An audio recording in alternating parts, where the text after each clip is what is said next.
ایک خاتون نے مجھے کہا کہ میری نند نے مجھ سے پوچھا کہ آپ واقعی اتنی انوسینٹ ہیں، اتنی بھولی ہیں، آپ کو کسی کی بات کی سمجھ نہیں آتی، کوئی فرد آپ کے ساتھ کیا معاملہ کیوں کر رہا ہے، یا یہ ہے کہ آپ جان بوجھ کر اس کا رسپانس نہیں کرتی؟ تو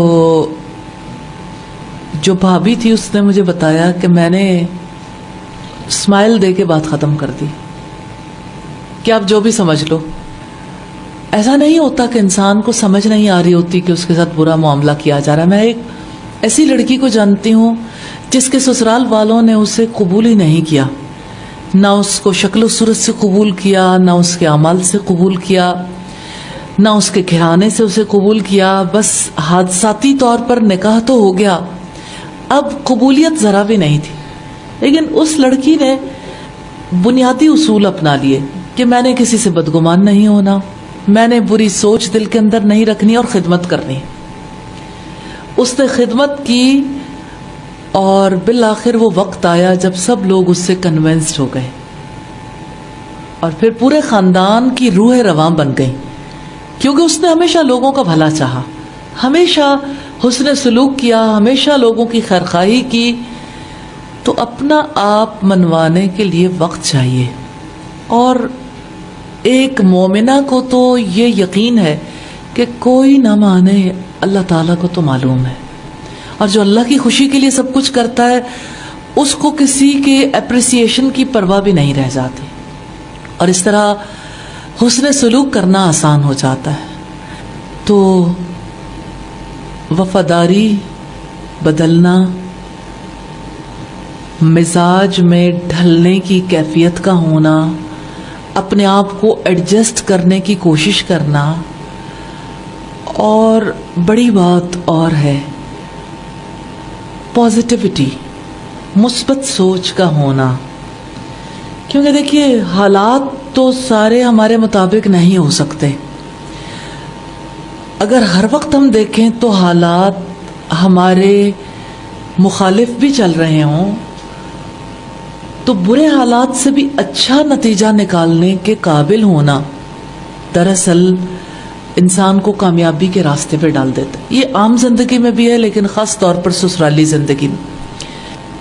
کیا ہمیں اپنے اسلاف کی زندگی سے مثالیں نہیں ملتی؟ خود محمد رسول اللہ صلی اللہ علیہ وسلم نے کتنی بڑی بات ارشاد فرمائی، وہی جو سسرالی بیماری ہے اس کو دور کرنے کے لیے، لیکن یہ زندگی کی بیماری بھی ہے۔ ایاکم والظن، کہ تم گمان کرنے سے بچو۔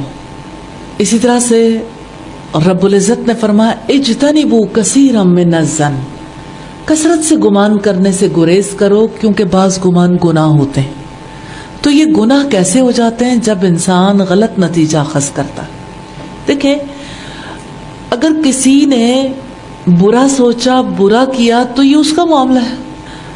آپ ان حالات میں ایڈجسٹ ہونا چاہتے ہیں تو آپ پازیٹیولی ہی ایڈجسٹ ہو سکتے ہیں۔ کوئی برا گمان کر کے کبھی ایڈجسٹمنٹ کا خواب بھی نہیں دیکھا جا سکتا۔ امام جعفر صادق نے کہا اگر آپ کو کسی کے بارے میں بدگمانی ہو جائے تو آپ 70 بار اس کے بارے میں یہ سوچو کہ اس نے اس لحاظ سے اچھا کیا ہوگا، یہ اچھا ہوگا، اس میں یہ فائدہ ہوگا، یہ ہوگا، یہ ہوگا، یہ ہوگا۔ اگر 70 بار اپنے آپ کو لاجک دے لیتے ہو تو 71ویں بار کہو شاید مجھے سمجھ نہیں آئی، پھر بھی بدگمان ہونا جائز نہیں ہے۔ اب آپ اگر پریکٹیکل لائف میں دیکھیں تو ہمارے گھرانوں میں ایسا نہیں ہوتا۔ لڑکی کو یہ بات سمجھائی نہیں جاتی کہ آپ نے بدگمانی سے بچنا۔ کتنی سادہ سی بات ہے، ہر ماں سمجھا سکتی ہے، لیکن بدگمان مائیں جن کی زندگی کا پیٹرن ہی بدگمانی پر ہے، جو خود ساری زندگی کڑتی رہیں، جو خود بدگمانی سیکھ چکی، وہ کیسے کسی کو حسن ظن کا درس دے سکتے ہیں؟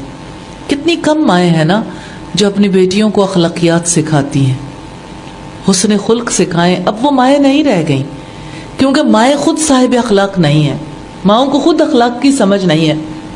اخلاق ہمارے یہاں مسکراہٹ تک محدود ہے کہ آپ کسی کو مسکرا کر ملتے ہو تو لوگ سمجھتے ہیں کہ اس کا اخلاق بہت اچھا ہے۔ اس میں کوئی شک نہیں، اسمائل کرنا بہت بڑی نیکی ہے، لیکن آپ جانتے ہو کہ نیکی کا تعلق نیت سے، نیت اس کو اچھا یا برا بناتی ہے۔ تو اگر کسی کے دل میں کسی کے خلاف طوفان پل رہا ہے اور وہ محض مسکرا رہا ہے، اس کے دل میں ایک بھی اچھا گمان نہیں ہے دوسرے کے بارے میں، تو اس کا مطلب یہ ہے کہ اس کی مسکراہٹ کی نیت فرق ہوگی. لیکن اس بارے میں ہمیں اپنے طرف دیکھنا چاہیے. دوسروں کی نیتوں پر شک کرنے کا ہمارا کوئی حق نہیں ہے. ہمیشہ نادان لوگ دوسروں کے بارے میں سوچتے ہیں کہ انہوں نے کیا سوچا، کیا کیا، کس لیے کیا، کیوں کیا. اور ہمیشہ دانش مند لوگ یہ سوچتے ہیں کہ کسی نے جو بھی کیا، جس نیت سے بھی کیا، اگر اس کا ظاہر درست ہے تو ٹھیک ہے، اور خاص طور پر تعلقات نبھانے کے لیے تو حسن ظن لازم ہے. کسی نے برا بھی کیا، آپ اچھا گمان رکھیں گے تو آپ کے لیے آگے جانے کا چانس ہے، آپ پازیٹیوٹی کے تحت آگے جا سکتے ہو. پھر آپ دیکھیے کہ نفع کتنا ہے نا، اندر کی آگ سے بچ گئے، آپ کے اندر الاؤ نہیں بھڑکے گا.